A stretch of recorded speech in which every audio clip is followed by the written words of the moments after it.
Pour mon père André, tu m'appelais souvent mon aîné, tu m'as acheté des livres. Aujourd'hui, je les écris. C'est sur ce mot que commencent les derniers recueils de poèmes en date de l'auteur franco-guinéenne Lady Kondo. Et j'ai le plaisir de recevoir dans ce premier épisode du podcast Kitabou. Bonjour Lady. Bonjour Pascal, c'est un grand plaisir d'être avec vous. Merci d'avoir accepté mon invitation. Pourquoi écrire la vie? Pourquoi écrire sur la vie? C'est à ces questions et à tant d'autres que tu vas tenter de répondre tout au long de cet entretien. Mais avant, place au générique.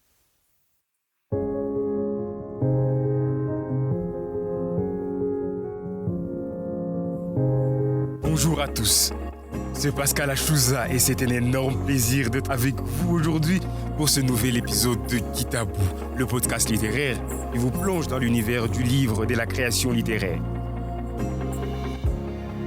Chaque semaine, nous vous présentons des interviews avec des auteurs, des critiques littéraires, des libraires passionnés et des lecteurs avides. Nous vous partageons des conseils sur l'écriture, la productivité et les marketing littéraires. Nous vous parlons des livres qui nous ont marqués, des tendances littéraires actuelles et des classiques intemporels. Nous vous offrons également des lectures d'extraits de livres et des recommandations de lecture.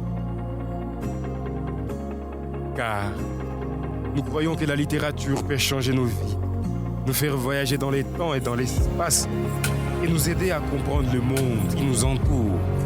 Alors, installez-vous confortablement, prenez votre casque et laissez-vous emporter dans l'univers magique de la littérature avec Kitabou. Kitabou. Découvrez les coulisses du livre et de la création littéraire. Alors, on est parti pour cette première question qui est en rapport avec les titres « La vie est une jolie danse ». Quelle est l'histoire qui se cache derrière? Peux-tu nous la raconter? Bon, déjà, j'ai toujours pensé que la vie était une jolie danse. Juste de vivre, c'est danser avec la vie. Tout dépend comment on veut percevoir la vie, les choses qui nous entourent. Ensuite, le titre en lui-même, l'histoire de ce recueil. L'an dernier, mon compagnon a été diagnostiqué avec le cancer. C'était un choc énorme et j'ai reçu comme un appel en moi. J'avais besoin de m'exprimer et voilà comment les choses se sont présentées. J'ai jamais pensé que j'écrirais de la poésie. Aujourd'hui, je réalise que j'adore ça. Il y a pas de règles en fait. C'est une expression de ce qui se passe en nous. C'est connecté avec la vie. C'est connecté avec ce qui se passe autour de nous. J'espère que ça a un sens. Ah, d'accord. Parce que quand j'ai lu le titre, il y a une question qui me passait par la tête et qui était de savoir pourquoi dire que la vie est une danse et pas simplement une danse, une jolie danse. Il y a plein de dictons qui circulent qui disent que la vie est un combat, la vie est dure, la vie est un marathon pour certains. Mais pour toi, la vie est une jolie danse. Et tu viens de nous l'expliquer. Une question me vient quand même à l'esprit et elle se porte sur le choix du style dont tu te sers dans La vie est une jolie danse. Je me demande pourquoi avoir pris cette liberté de ne pas respecter la rime parfois, de ne pas respecter une certaine longueur. Et entre-temps, elle entraîne une autre question qui est de savoir quels sont les poètes qui t'ont inspiré dans ta vie ou peut-être dans les processus d'écriture de La vie est une jolie danse.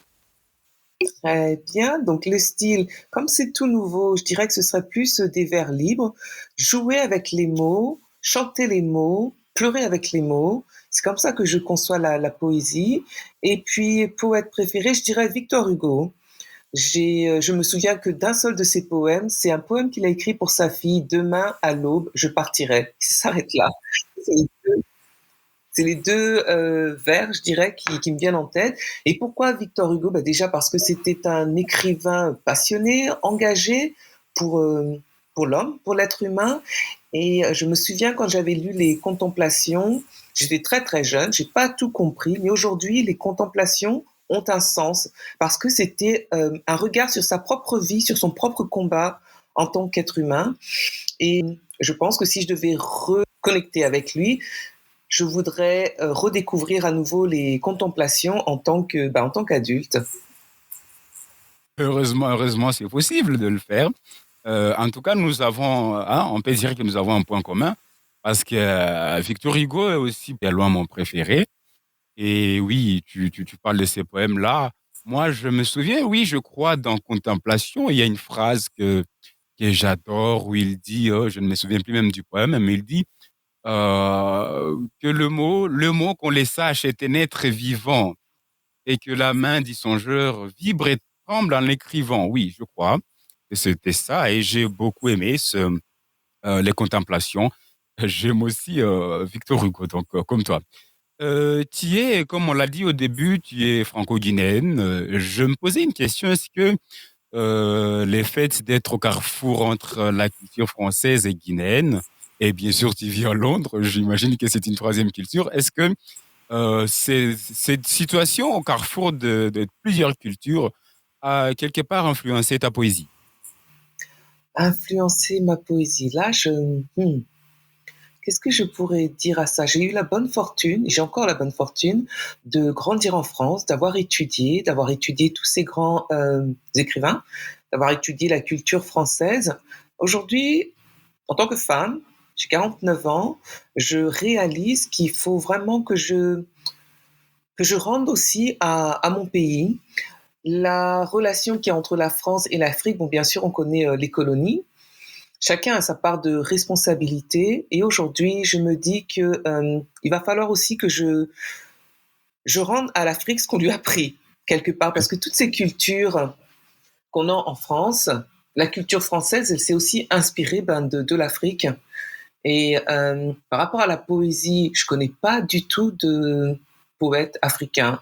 Le seul écrivain, enfin africain, je vais faire attention, guinéen, le seul écrivain guinéen que je connais, c'est Camara Lai, parce que tous les Guinéens, tous les enfants noirs, doivent lire ce livre. Et puis, il y en a un que je viens de découvrir qui s'appelle Tierno Momembo, je crois. Je l'ai découvert récemment et quand j'écoute ses commentaires, ses podcasts, il dit qu'il vient de cette génération de bras cassés. Je me dis, mais comment il peut parler comme ça?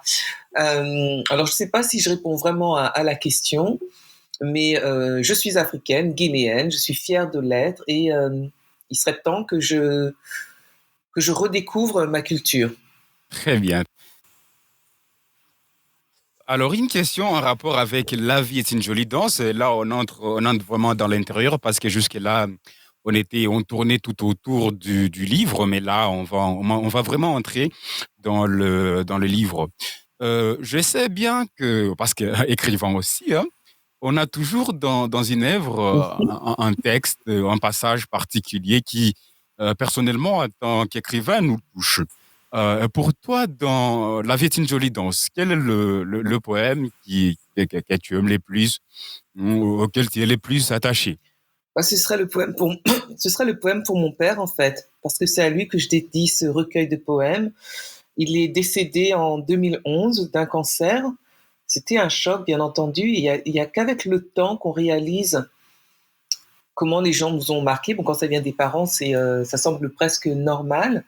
Et comme je l'ai dit à l'entrée, au début, dans la dédicace de ce recueil de poèmes, je le dédie à mon père parce que il m'a appris à lire, il m'a appris à écrire, et puis il a été vraiment présent dans mon éducation. Il a fait ce qu'il pouvait parce qu'il n'a pas fait des études supérieures, mais c'est clair que l'éducation, c'était important, quoi.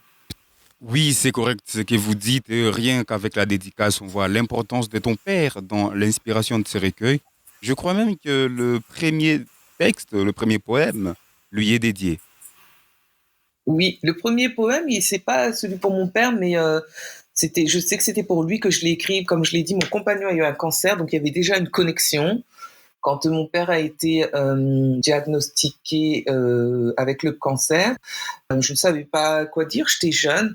De voir que mon compagnon a dû traverser ce même parcours, lui il est encore en vie, il y avait cette connexion. Je me devais quoi de repayer ma dette de reconnaissance à mon père.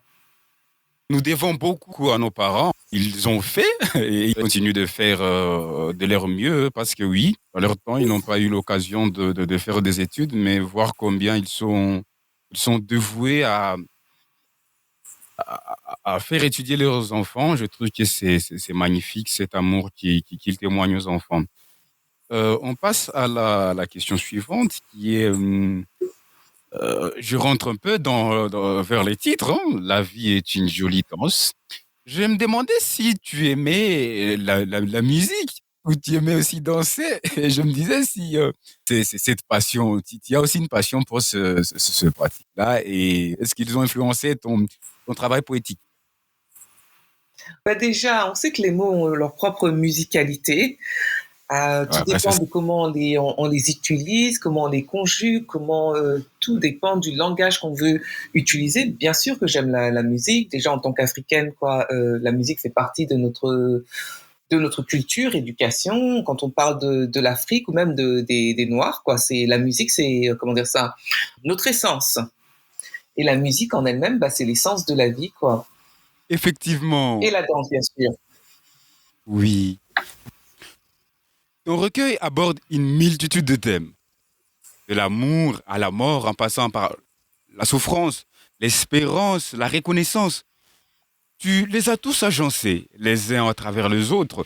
Je me demandais seulement si tu as une manière particulière de les agencer, une manière particulière de les associer, parce que je vous l'accorde, ils peuvent être parfois contradictoires. Comment tu les as fait danser? Bah parce que ça fait partie de mon expérience et je veux croire que une des plus belles façons de pouvoir connecter, de toucher le cœur des gens, bah c'est à travers notre expérience. On pourrait avoir tous les diplômes du monde, toutes les connaissances du monde, mais s'il n'y a pas de cœur et si les gens ne peuvent pas connecter avec notre vie, en ce qui me concerne, il n'y aura aucune valeur. Donc oui, l'amour, la nature, la musique, la maladie, ben, font partie de ma vie. Et plutôt que d'en être une victime, je dirais pas que je suis victime de l'amour, mais plutôt que d'être victime de la maladie, par exemple, j'ai décidé, elle fait partie de ma vie, puis j'ai décidé de danser avec, parce que la maladie, elle a aussi son propre message à ma vie. Très, très bien. Alors, avant de prendre avec la deuxième partie des questions, j'aimerais quand même que tu nous lises un poème là, au choix de La vie est une jolie danse. Comme ça, les lecteurs peuvent s'imprégner déjà d'une partie du livre. Très bien, très bien, très bien. C'est vrai que je me suis demandé quel poème je pourrais lire. Je vais essayer de. Il faut que je trouve quelque chose de simple. Et bah, j'ai pensé, bah, en fait, comme c'est dédié à mon père, je vais lire le poème pour mon père. Très bien, on Et là, t'écoute. j'étais devant la page et puis ça a disparu. Alors, tout petit moment. Bah, il est où ce papa? Pourtant, il est toujours dans mon cœur. Alors, c'est très clair. Excusez-moi. Aude pour mon père, page 33. C'est aussi simple que ça. Alors, juste un petit passage ou le poème? Tu peux lire les poèmes en entier parce que avec les poèmes, c'est pas trop Très fatigant bien, comme très une bien, très prose. bien. Donc, je commence. Aude pour mon père. Il s'appelait André, originaire de Guinée. Un gentil monsieur. La tendresse brillait sans cesse dans ses yeux. Il adorait blaguer, mais il ne fallait pas le fâcher. L'homme noir détient le pouvoir. Quand on grandit dans une famille africaine, impossible de changer cette rengaine. À table, il possédait sa place. On attendait qu'il brise la glace. Nos balades en famille, il se vantait de ses filles. Il s'appelait André. Il m'appelait mon aîné. C'était un bel homme qui s'en est allé pour un très long somme. Terminé. Waouh! Voilà. C'est un très beau poème. Je dis hein, aux prochains auditeurs de ce podcast que ça vaut la peine de découvrir La vie est une jolie danse parce que les livres nous fait danser, nous fait voyager à travers divers thèmes, comme je le disais Mhm. précédemment. Et voilà, je pense que vous trouverez à votre goût, hein. Donc, je vous recommande déjà La vie est une jolie danse parce que moi, je l'ai lu et je pense que vous ne resterez pas indifférent après l'avoir lu, hein, en tout cas. Mhm. Ok, j'avais aussi une autre question par rapport à Parce que oui, tu ne fais pas, hein. D'ailleurs, avant que je la pose, est-ce que tu fais uniquement de la poésie? Non, j'écris des romans. J'essaie en tout cas. Comment dire ça? Comme je l'ai expliqué, la poésie c'est tout nouveau et j'y prends goût. J'ai comment dire ça? Les mots viennent visiter mon esprit et c'est vraiment une histoire. C'est une relation fascinante la poésie. Il y a pas très longtemps, j'ai écouté un. Ça devait être une émission que j'ai vue à la télé et puis il y avait un soldat et qui était poète. Alors c'est clair que quand on pense à soldats, on pense à la guerre. Quand on pense à la poésie, on pense à quelque Mmh. chose de, comment dire ça, de doux. C'est presque deux mondes différents. Mais il expliquait que la poésie l'a encouragé à se battre pour son pays. C'est incroyable quand même, hein? Waouh! Oui, oui, je trouve cela, très, très surprenant, j'ai envie de dire, parce que, petite anecdote Mm. chez moi, hein, il y a quand on parle des militaires, il y a toujours, ces visages, qui est ancré, je veux dire, dans nos imaginaires, hein. On pense toujours à quelqu'un qui n'est pas souvent, en tout cas pas Mhm. côté livre, hein, d'abord, comme tu l'as dit, hein. Il est là pour faire la guerre et tout. Il est là à avoir des armes et tout. Et je pense que c'est vraiment magnifique d'avoir un militaire qui, qui fait de la poésie, qui lit la poésie. Et voilà, c'est très bien. Je pense d'ailleurs que tu devras me partager le Il faudrait lien, que je le hein, retrouve. quand Je crois tu que je suis tombée pourras, en fait. dessus par hasard, mais je vais essayer de le retrouver. Ah, d'accord, d'accord. Oui, ça me ramène à l'autre question que j'allais te poser. Est-ce que dans ton écriture, tu as, hein, parce que tu écris, est-ce que tu as un processus, une sorte des process, je ne sais pas si tu vois ce que je veux dire, une marche à suivre que tu as appliquée lorsque tu rédigeais La vie est une jolie danse? Non, comment dire ça? Les choses se présentent comme elles se présentent. Tout ce que je sais, c'est que j'ai toujours mon calepin avec un stylo. Et une fois que les pensées se forment dans mon esprit, ces pensées m'amènent à des idées, puis je les écris et je mets ça de côté. Et ça va me prendre à n'importe quel moment. Je me dis, oh, il faut absolument que je me pense sur ce sujet. Je sais que quand je lis sur des écrivains, il y a beaucoup qui ont leur propre processus. Il y en a qui se disent, ils se lèvent le matin et puis ils commencent à écrire. Non, moi, je prends les choses comme elles se présentent en moi. Je comprends très bien ce que vous dites. Donc, vous ne vous imposez pas de routine d'écriture. Vous ne vous dites pas chaque matin à 6 heures ou à 5 heures, comme certains les Mhm. racontent, je dois écrire. Et vous laissez un peu le mot venir à vous.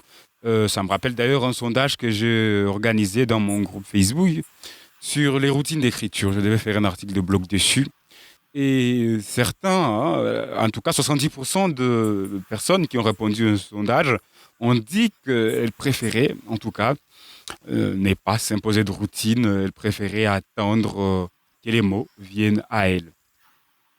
Du coup, une question me vient à l'esprit et j'ai envie de te la poser.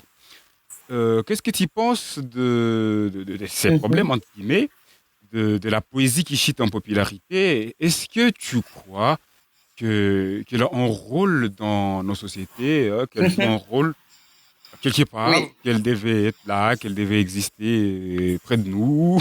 Peut-être qu'elle devait disparaître comme certains les pensent, au détriment des autres genres qui ont aujourd'hui le vent en poupe. Mhm. Eh bien, écoutez, la poésie, déjà, c'est un art. C'est l'art d'écrire, c'est l'art de créer, c'est l'art de formuler ses pensées, son cœur. Et je crois que alors, je ne sais pas si c'est que ça manque de popularité, mais je crois que c'est parce qu'on associe la poésie à tous ces classiques. C'est clair que moi, j'ai étudié les Baudelaire, j'ai étudié Apollinaire, oui, tous ces grands de la poésie.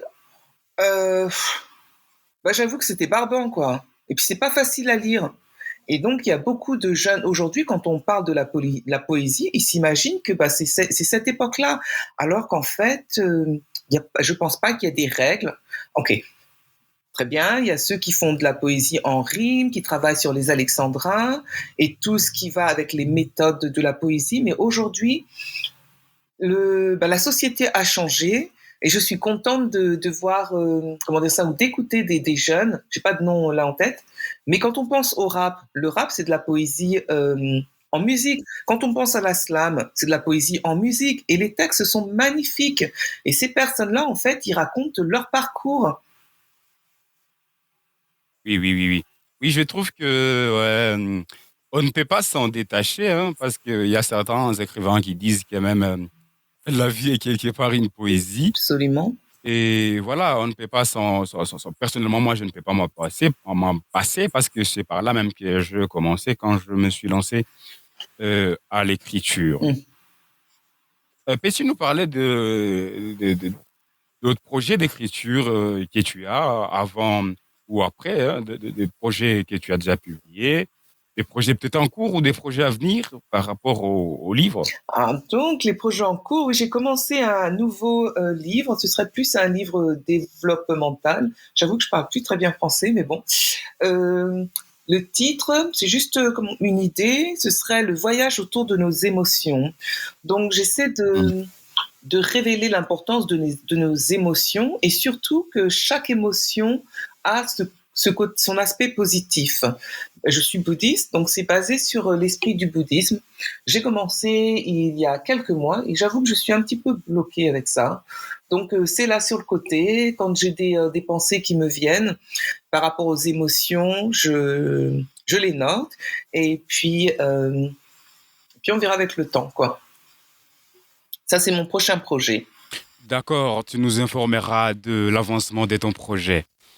Est-ce que tu peux nous parler de livres que tu as publiés précédemment, avant La vie est une jolie danse? J'ai publié mon premier roman, c'était l'année dernière, en 2022. La femme révoltée, c'est un parcours spirituel qui est inspiré de ma vie. J'ai la version anglaise, Manifesto from a Woman, qui pourront être découverts sur Amazon, tout comme La vie est une jolie danse sur Amazon. Et pour en revenir à mes prochains projets, je ne sais pas si vous avez pu capter ce que je disais, c'est c'est un livre un livre sur le développement personnel où je vais Oui, oui, aborder très les bien en tout émotions. cas. Parce que tu viens de dire que tu es bouddhiste. Est-ce que quelque part, tu as, est-ce que la spiritualité a sa place dans La vie est une jolie danse?